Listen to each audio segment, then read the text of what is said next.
दोस्तों, मेहरबानों, कदरदानों, क्या हाल है। फूल हूं गुलाब का, चंबेली का मत समझना। आशिक हूं मैं लिवरपूल, माया अली और पाकिस्तान फुटबॉल टीम का, अपनी सहेली का मत समझना। हम हैं टॉप पर दोस्तों। We are at the top of the table. रुको जरा, सब्र करो, एक मिनट। यस, हम टॉप पर हैं दोस्तों, और आई एम वेरी हैप्पी। लेकिन ये ज़रूर है कि हम्बल रहना ज़रूरी है।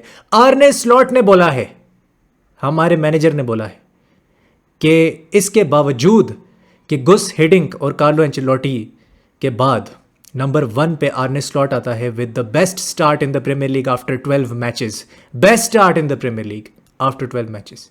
फिर भी उसने बोला है कि हम्बल रहना है, क्योंकि आर्सेनल ने लीग बॉटल कर दी थी फरवरी और मार्च में, जब वो 8 पॉइंट्स क्लियर थे मैनचेस्टर सिटी के, फरवरी और मार्च में।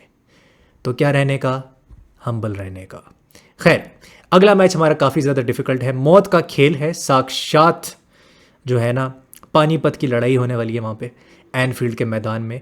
तो 28 को जो रियल मैड्रिड वाला मैच होगा उसमें मैं बात करूँगा, लेकिन पहले हम बात करेंगे साउथहैम्पटन के ऊपर, और जो रियल मैड्रिड और लेगनीज का मैच हुआ था उस पर बात करेंगे। साउथहैम्पटन वाला मैच, we should not forget this कि यस, साउथहैम्पटन ने बहुत ज़बरदस्त काउंटर अटैकिंग फुटबॉल खेली। उनका आप कह सकते हो कि डायरेक्ट अटैक्स लीथल थे, वो क्लिनिकल थे। जब गोल ठोकना चाहिए था उन्होंने गोल ठोका, ठीक है। और थ्रू द प्रेस भी उन्होंने खेलने की कोशिश की। मिडल ऑफ द जो थर्ड्स हैं उसके अंदर उन्होंने बिटवीन द लाइंस पास मारने की कोशिश की। बट सीन ये है कि सेकंड हाफ में कहानी क्यों चेंज हुई, मेन डिस्कशन ये है कि सेकंड हाफ में हम गेम को बेटर तरीके से कैसे कंट्रोल कर पाए जब हम 2-1 डाउन हुए। सारी कहानी वहाँ की है। पहली बात तो ये है कि ब्राइटन वाला मैच अगर लिवरपूल का कंपेयर किया जाए तो उससे बहुत बेटर खेली है लिवरपूल। अगर तुम ब्राइटन वाली परफॉर्मेंस को कंपेयर करोगे साउथहैम्पटन वाली परफॉर्मेंस से, उससे बहुत बेटर परफॉर्मेंस है ये। We have created more chances, more corners थे, more arrivals in the opposition half and into the box थे हमारे, more touches in the box थे। Attacking wise Liverpool was brilliant, ठीक है। इसमें कोई मिस्टेक नहीं होनी चाहिए कि हमने अटैकिंग वाइज उनको डोमिनेट किया, लेकिन हमारा जो रेस्ट डिफेंस होता था वो बढ़ जाता था। क्यों? कॉर्नर ब्रैडली आगे रन बनाता था, उसके बाद उससे ट्रैक बैक नहीं होता। उसका हीट मैप भी निकाल के देख लो, वो पीछे ट्रैक बैक नहीं कर पाता, ठीक है। हाफ लाइन से पीछे उसका हीट मैप ही नहीं है, तकरीबन है ही नहीं, समझ लो। तो बात यह है कि इट इज़ वेरी क्लियर कि कॉर्नर ब्रैडली अगर रियल मैड्रिड के अगेंस्ट खेलता है तो उस साइड पे किलियन एम्बापे खेलेगा, ठीक है। और ट्रेंट अगर अवेलेबल ना हुआ उस मैच में भी तो हम, तुम्हें पता है क्या हो सकता है, तुम्हें पता है, मैं नहीं बोलना चाहता, तुम्हें पता है क्या हो सकता है। तो अभी लेगनीज वाले मैच में भी एम्बापे जो था वो लेफ्ट हैंड साइड पे खेल रहा था और स्ट्राइकर खेल रहा था या फॉल्स 9 पोजीशन में खेल रहा था विनीशियस जूनियर, ठीक है। और राइट विंग खेल रहा था Arda Guler. I am happy for Arda Guler, उस पर आएंगे। And also for Raul Asensio, जिसको अपना पहला फुल डेब्यू मिला लेगनीज वाले मैच में, जो कि रियल मैड्रिड कस्टीला का प्लेयर है और एकेडमी से निकल कर आया है। लेकिन हमारा मसला ये हो रहा है कि हम 4-2-4 में जब नैरो होके खेलते हैं ना, नैरो होके, तो हमारे फुल बैक्स आगे निकल जाते हैं, रॉबर्टसन आगे निकल जाता है उस टाइम पे, वो मिडल ऑफ द थर्ड्स में है या हाफ लाइन से आगे है, कहने का मकसद है। कॉर्नर ब्रैडली हाफ लाइन से आगे जा रहा है, ठीक है। तो ट्रैक बैक कौन करेगा? मेरा बाप ट्रैक बैक करेगा। कौन ट्रैक बैक करेगा पीछे? कौन करेगा ये मुझे कोई बता दे। रॉबर्टसन से ट्रैक बैक नहीं हो रहा, ठीक है, वो कंप्लीटली आउट ऑफ फॉर्म है इस वक्त, नजर आ रहा है। कॉर्नर ब्रैडली, उससे ट्रैक बैक नहीं हो रहा, वो आगे जाके बर्स्टिंग फॉरवर्ड रन्स निकालता है, ब्रिलियंट, फैंटास्टिक, मुझे उधर कोई प्रॉब्लम नहीं है। मुझे उसके ट्रैक बैक से मसला है, वो पीछे आके भड़वों की तरह ट्रैक बैक क्यों नहीं करता, ठीक है। आप अगर रियल मैड्रिड के अगेंस्ट खेल रहे हो, आप कॉर्नर ब्रैडली को नहीं खिला सकते हो। मैं जानता हूँ जो गोमेज ने 4 गोल्स जो हैं उसकी वजह से हुए थे जब हम 5-2 एनफील्ड पे हारे थे रियल मैड्रिड के अगेंस्ट। मैं जानता हूँ जो गोमेज की वजह से 4 गोल हुए थे, एक डिफ्लेक्शन होके गया था, मुझे कभी वो भयानक रात नहीं भूल सकती। लेकिन जो गोमेज को इस मैच में खिलाना बहुत ज़्यादा ज़रूरी है at the right back position, मैं ये समझता हूँ, ये मेरा पर्सनल ओपिनियन है। कॉर्नर ब्रैडली को अगर हमने खिलाया अगेंस्ट रियल मैड्रिड तो वो आत्महत्या करने के मुतरादिफ है, खुदकुशी करने के मुतरादिफ है against Real Madrid. Corner Bradley should not, must not play against Real Madrid whatsoever. ये मेरा नंबर 1 पॉइंट है कि यार अगर आपसे साउथहैम्पटन वाले मैच में ट्रैक बैक नहीं हो रहा, आप उसमें ट्रैक बैक नहीं कर पा रहे। हडसन ओडॉय ने तबाह और बर्बाद कर दिया था कॉर्नर ब्रैडली को, तबाह और बर्बाद कर दिया था उसको। He can not play against Real Madrid, make no mistake, ठीक है। सेकेंडली आपको ये अंडरस्टैंड करना होगा कि अगर आप इतना नैरो खेल रहे हो और आप पिच को इतना ज़्यादा स्ट्रेच नहीं कर रहे हो तो फिर आपके फुल बैक्स को शदीद किस्म की चाहिए प्रोटेक्शन। राइट बैक और जो आपका लेफ्ट बैक है उसको प्रोटेक्शन चाहिए। अगर उसे प्रोटेक्शन नहीं मिलेगी, पीछे ट्रैक बैक नहीं होगा, बहुत ज़्यादा चीज़ें प्रॉब्लमेटिक हो जाएंगी। लुइस डियाज जब वापस आया, he was tracking back well, वो हाफ स्पेसेस में खेल रहा था, हाफ स्पेसेस में अराइवल कर रहा था और वहाँ से पासेस निकालने की कोशिश कर रहा था। जोन 14 की तरफ या मिडल जो जोन्स होते हैं या सेंट्रल जोन्स होते हैं उधर आने की कोशिश करता था और वहाँ से अटैक बनाता था या की पास देता था। उसके बहुत से की पासेस थे जिसकी वजह से गेम चेंज हुई है। जो उसने बिल्डअप में प्ले बनाया है that was brilliant by Luis Diaz. Mac Allister जब आया, हमारा रेस्ट डिफेंस सॉलिड हो गया। क्यों सॉलिड हो गया? क्योंकि मैकेलिस्टर क्या करता था, जैसे ही वो लोग काउंटर अटैक मारने लगते थे मैकेलिस्टर बीच में आ जाता था और सॉलिड किस्म का आके टैकल मारता था और वो अटैक को पहले से भांप लेता था कि यार किधर से अटैक आने वाला है। उसको पहले से पता होता था कि यार अटैक आने वाला है, I have to go in now, I have to make a tackle या I have to close down the passing lane, वरना हम बढ़ जाएंगे काउंटर अटैक पे। और सेकंड गोल तुम देख लो कि कैसे काउंटर अटैक पे हुआ है। उधर हमारा रेस्ट डिफेंस क्या है, फारिग है, हमारा रेस्ट डिफेंस फारिग है। और रियल मैड्रिड का इससे भी लीथल काउंटर अटैक होगा। ये जो फर्नांडिस ने गोल मारा ना साउथहैम्पटन का, इससे double triple lethal counter attack होगा रियल मैड्रिड का। तो वो हमें पता है वो किस तरह खेलते हैं। सो अगर ये हमारा रेस्ट डिफेंस है और इस तरह से हमारे फुल बैक्स आगे जाके कमिट कर जाते हैं और फिर भूल जाते हैं कि यार पीछे आके ट्रैक बैक भी करना है, तो फिर बहुत मसला हो जाएगा फॉर लिवरपूल। तो आई होप कि हमारे जो प्लेयर्स हैं उनका ट्रैक बैक बेटर हो। मे भी शायद सिमिकस को खिलाया जाए रियल मैड्रिड वाले मैच में, क्योंकि रोबो क्लियरली नज़र आ रहा है दोस्तों। I love him, I love Robo, ठीक है, ही इज़ ए लेजेंड, लेकिन वो नहीं खेल सकता ये वाला मैच, रियल मैड्रिड वाला match. He should not play in my opinion.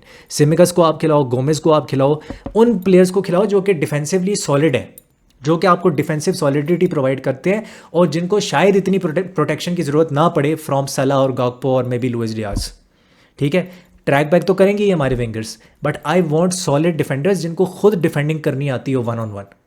तो वो चीज़ है, और वो मुझे कॉर्नर ब्रैडली में इस वक्त नहीं नज़र आ रही, वो मुझे रॉबर्टसन में इस वक्त नज़र नहीं आ रही। डार्विन नूनेज मुझे कहीं भी नज़र नहीं आया। मुझे नहीं पता था कि डार्विन नूनेज जो है वो कहाँ गायब हो गया। एक आध उसने अच्छा पास दिया था, उसके अलावा मुझे डार्विन नूनेज की कोई ख़ास मतलब वो समझ नहीं आया कि प्रेजेंस क्या है। प्रेसिंग अच्छी कर रहा था, येस वो मैं मानता हूँ, प्रेसिंग अच्छी कर रहा था, डीप ड्रॉप कर रहा था, बट अटैकिंग वाइज कुछ ऑफर नहीं कर रहा था वो। His pressing was good, work rate was good, लेकिन अटैकिंग वाइज कुछ नहीं है। तो वो एक थोड़ा सा मसला मुझे लगता है कि हम थोड़ा वहाँ पे वीक हो जाते हैं जब जोटा नहीं होता। वहाँ पे जोटा नहीं है हमारे पास, एलिसन आप देख लो हमारे पास नहीं है, हार्वी एलियट जो है वो बेंच पे बैठा हुआ था इस वाले मैच में, साउथहैम्पटन वाले मैच में, and he was not match fit, तभी वो नहीं आया, तभी आर्ने स्लॉट उसको नहीं लेकर आया। फिर आप देख लो आपके पास अभी ट्रेंड भी नहीं है। तो ये चार मेन प्लेयर्स हैं आपके, और जोटा आपका फर्स्ट चॉइस स्ट्राइकर है। Darwin is not the first choice striker, जोटा है वो। तो आपके चार मेन प्लेयर्स अभी भी नहीं है, और Harvey Elliott is literally your plan B. अगर आप एक टाइटल रेस में हो, he is the perfect plan B, but he has to be fit. I am glad कि वो बेंच के ऊपर मौजूद था, लेकिन you have to understand this कि अगर उसकी अवेलेबिलिटी ना रही तो फिर सलाह के बाद प्लान बी क्या है? कुछ भी नहीं है। सलाह पे अब मैं आ जाता हूँ। सलाह का कॉन्ट्रैक्ट अभी के अभी साइन होना चाहिए, right this instance, give him a contract right now. FSG मुझे नहीं पता किस जन्म का इंतज़ार कर रही है कि भाई हम 7वें जन्म में जाके ना उसको उसका कॉन्ट्रैक्ट देंगे, ठीक है, तो उससे पहले हमने कुछ नहीं करना, तब तक हम सर खुजाते रहेंगे। तो मुझे समझ नहीं आ रही कि सलाह ने खुद स्टेटमेंट दे दी है यार कि मेरे से क्लब ने कॉन्टैक्ट नहीं किया। I love the fans, I love the club, they have not contacted me. ये ऐसा ही है भाई कि आप को एक बंदा कह रहा है कि मेरे से आके बात करो यार, मेरे से कॉन्ट्रैक्ट के आके बात करो, लेकिन नहीं, तुम अपनी अकड़ दिखा रहे हो। तुम कह रहे हो नहीं तुम 32 ईयर्स के हो गए हो, हम सोच रहे हैं तुम्हें बेच देते हैं ताकि तुम्हारे से वैल्यू फॉर मनी मिल जाए। Salah can easily play for 38 years age, ठीक है। 38 साल का भी जब सलाह होगा ना, तुम आज लिखवा लो, मैं स्टैम्प पेपर पे लिखने के लिए तैयार हूँ। 38 साल का जब सलाह होगा 38 ईयर्स का, he will be playing at a top club, make no mistake. और वो लिवरपूल में इस सीज़न के बाद 3 साल और खेल सकता है। 33 के बाद ना, 33 का हो जाएगा वो जून में, वो 3 साल और खेल सकता है, ये मैं तुम्हें गारंटी से कहता हूँ। अगर एफएसजी उसको कॉन्ट्रैक्ट नहीं देती, ये एक बहुत बड़ी बेवकूफ़ी है और ये पागलपंती है। You have lost your mind, मैं यहाँ तक कहूँगा। तो ये एक चीज़ है कि ये बड़े फ्रस्ट्रेटिंग है। ट्रेंट का कॉन्ट्रैक्ट, वैन डाइक का कॉन्ट्रैक्ट, सला का contract, it is very frustrating and it is getting on my nerves, I will be very honest. तो ये चीज़ें जो हमें बेहतर करनी चाहिए। स्लॉट की जो सब्सटीट्यूशंस थी देवर एब्सोल्युटली ऑन पॉइंट, और देख के मज़ा आया कि किस तरह से उसने फिर गेम को चेंज किया है। और कर्टिस जोन्स, मैं तुम्हें एक बात बता दूं, हर मैच में ना कर्टिस जोन्स आपके गेम प्ले को टिक नहीं करेगा। मैं जानता हूँ उसने कुछ गलत नहीं किया, कुछ ज़्यादा गलत नहीं किया, लेकिन उसने कुछ एक्स्ट्रॉर्डनरी भी नहीं किया। और कभी कभी आपको कुछ मैचेस के अंदर एक्स्ट्रॉर्डनरी करना पड़ता है to win titles, because you are in a title race, जो कि सला करके दिखाता है। Salah is going to break Thierry Henry's record of goal scoring in the premiere League. ठीक है, ये कोई छोटी बात नहीं है कि आप थियरी ऑनरी जैसे बड़े लेजेंड का रिकॉर्ड तोड़ रहे हो प्रीमियर लीग के अंदर। तो he is an all time great of Liverpool and right now top 3 right wingers में या टॉप 2 राइट विंगर्स में वो आता है। लामीन यमाल की लोग बात करेंगे, आई नो, लेकिन he is right up there.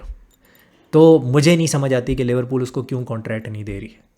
और वो कह रहा है कि यार, वो खुद कह रहा है, भीख मांग रहा है तुमसे कि यार मेरे से आके बात कर लो, खुदा का वास्ता है। लेकिन नहीं, तुम नहीं कुछ करोगे, तुम हाथ पे हाथ धर के बैठे रहोगे। तुम्हारा वो जो फैनवे स्पोर्ट्स ग्रुप का लीचड़ आदमी जॉन डब्ल्यू हेनरी, जो कि लिंडा चाची के जो बैग्स हैं उनको खरीद के उसने अपने सारे पैसे ख़त्म कर दिए। उसके पास अब पैसे कहाँ बचेंगे कि वो सलाह को कॉन्ट्रैक्ट दे सके और उसको 450 के जो है वो ऑफ़र कर सके या उससे ज़्यादा ऑफ़र कर सके।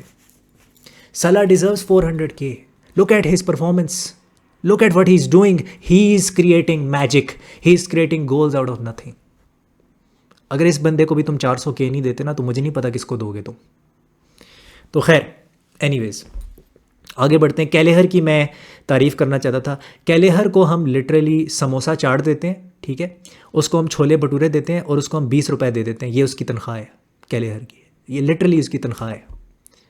And even then in the absence of Alisson he was contender for man of the match in that game 3-2। उसने इतनी बार हमें बचाया है। उसने पेनल्टी भी सेव कर ली थी, वो तो बाद में उसने रिबाउंड में गोल मार दिया आर्मस्ट्रॉन्ग ने, पेनल्टी भी उसने सेव की।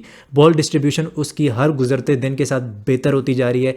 ठीक है, एलिसन वाला उसका लेवल नहीं है, बट उसकी बॉल डिस्ट्रीब्यूशन बेहतर होती जा रही है हर गुजरते दिन के साथ। And this is why Chelsea want him, this is the reason Chelsea want him right now. तो ये है चीज़। लिवरपूल को अपने रेस्ट डिफेंस पे काम करना पड़ेगा, वरना हमारा कोई सर्वाइवल नहीं है। रियल मैड्रिड पे मैं आ जाता हूँ। रियल मैड्रिड में अगर आपने मैच देखा हो, it was basically a 4-2-3-1। Mbappe on the left hand side, Vinicius जो है फॉल्स 9 वाले रोल में, और आर्दा गुलर राइट विंग पे। आर्दा गुलर की जो परफॉर्मेंस थी वो टॉप नॉच परफॉर्मेंस थी। उसने साबित करके दिखाया कार्लो एंचेलोटी को कि क्यों उसको स्टार्ट करना चाहिए इन एवरी मैच। वो उसकी ड्रिबलिंग स्किल्स देखो, ठीक है, उसका close control of the ball देखो, उसकी सेंटर ऑफ ग्रेविटी देखो, उसका बैलेंस ऑन द बॉल देखो, उसकी डिसीजन मेकिंग देखो, और उसकी ये एबिलिटी देखो कि वो कैसे कीपर को टेस्ट करता है। ठीक है, 2-3 बंदों के अंदर से सांप की तरह रेंगता हुआ निकल जाता है वो। लेकिन कार्लो एंचेलोटी उसको मिनट्स ऑन द पिच नहीं देना चाह रहा था फिर भी। तो वो मेरे लिए बड़ा एस्टॉनिशिंग था कि यार वाई।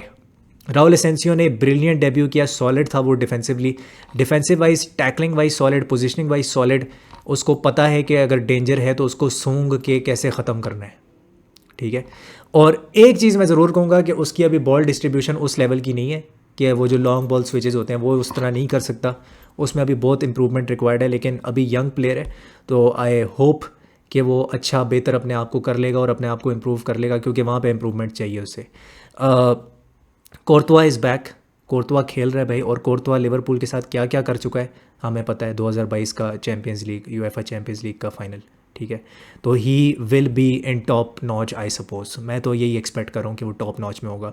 वेलवर्डे राइट बैक खेल रहा था और उसको हेल्प आउट कर रहा था आर्दा गुलर राइट हैंड साइड पे, और जो फ्री किक मारी है जो उसने वॉल के साइड से या नीचे से रेंगती हुई गई है, वो एक कहना चाहिए वर्ल्ड क्लास, इसके अलावा मैं कोई लफ्ज़ यूज़ नहीं करूँगा, वर्ल्ड क्लास फ्री किक थी वो। I have seen many free kicks, अभी वो राफिनिया की भी हमने देखी थी ब्राज़ील वाली। I have seen many free kicks, लेकिन भाई इन 15 सालों में this is one of the best low driving free kicks I have seen. कुटिन्यो मारता था इस तरह के, मुझे याद है कुटिन्यो मारता था इस तरह की फ्री किक्स।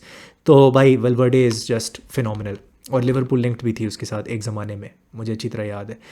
कामाविंगा का इन्होंने डबल पिवट यूज़ किया और डैनी सेबायोस को यूज़ किया। Dani Ceballos we all know, एक ज़माना था जब आर्सेनल के लिए खेलता था, that man is really good.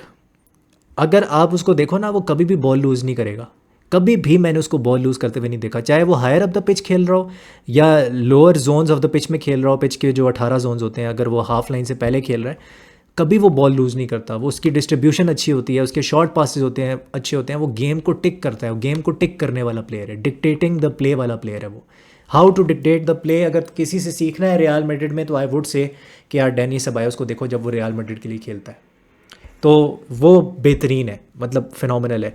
Kylian Mbappe in behind runs बहुत अच्छे निकाल रहा था, लेकिन अपार्ट फ्रॉम दैट उस तरह की इन्वॉल्वमेंट नहीं थी किलियन एम्बापे की जिस तरह की होनी चाहिए। येस ही इम्प्रूव्ड जब वो लेफ्ट विंग पे खेला, लेकिन मुझे विनीशियस जूनियर की और आर्दा गुलर की गेम ज़्यादा अच्छी लग रही थी।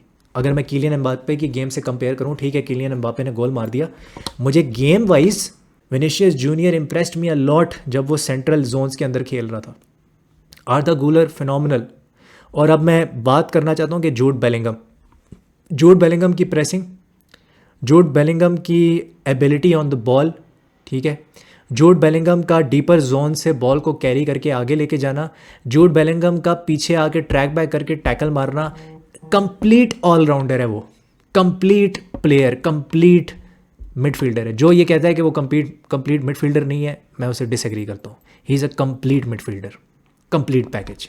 और तुम देखना, आज ये मैं वीडियो बना रहा हूँ, आज से तकरीबन 5 साल के बाद तुम देखना, एक टाइम आएगा कि जब वो डबल पिवट में खेलना शुरू हो जाएगा, और जब वो अपने 30s के करीब पहुंचेगा ना जूड बेलिंगम, वो डबल पिवट में ट्रांजिशन कर जाएगा। ये तुम देख लेना, इट विल हैपन, क्योंकि he is a complete player. आज लोग नहीं मानते कि वो कंप्लीट प्लेयर है, लेकिन जैसे जैसे वक्त गुजरेगा he will evolve and he will become a complete player. उसकी तुमने प्रेसिंग देखी है, किस तरह से उसने बॉल छीनी है, ठीक है। वो जो विनीशियस जूनियर ने बॉल पिक की है, विनीशियस जूनियर की उस मोमेंट पे स्पेशियल अवेयरनेस देखो, कैसे बॉल पिक करता है और उसने कट बैक मारा और प्लेट में रख के दिया किलियन एम्बापे को फार पोस्ट पे रन जो उसने बनाया है, और उसने गोल मार दिया। So his intensity, his tracking back Jude Bellingham की, his late arrivals in the box, his pressing, his physicality and his brilliant top notch world class ability on the ball, भाई उसको उसके ऊपर कोई भी क्वेश्चन नहीं कर सकता। एंड अभी उसकी फॉर्म और बेटर होगी, मुझे ऐसा लगता है। तो एनफील्ड आना है भाई रियल मैड्रिड ने, और मैं ये समझता हूँ कि हमें अपने फुल बैक्स को चेंज करना पड़ेगा against Real Madrid. It's not working.